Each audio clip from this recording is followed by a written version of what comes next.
Ол секілді құдіретті күмбірдің жұмбағын шешкен, ол секілді халықтың күйзелісін домбыраға түсірген, қасиетті дарын иесі кемде кем. Ол секілді қазақтың күйін ең тамаша сөздермен өрнектей алар күйші жоқ. Ол кешегі дәулескер күйшілер Тәттімбет, ықыластардың сарқыншағы.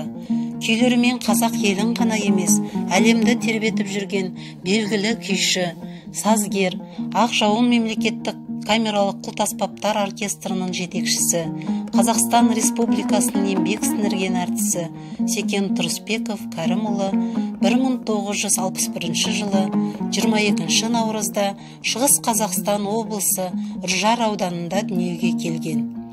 Секеннің азан шақырып қойған аты Серік болсын. Семей музыка училищесінде оқып, одан кейін Алматы консерваториясын бітірді. Қазақ ұлттық консерваториясын бітіргеннен кейін сазген ансамбль құрамында еңбек етті. 2001 жылы Еуразия университеті жанындағы Қоңырқас ансамблінің көркемдік жетекшісі болып тағайындалды.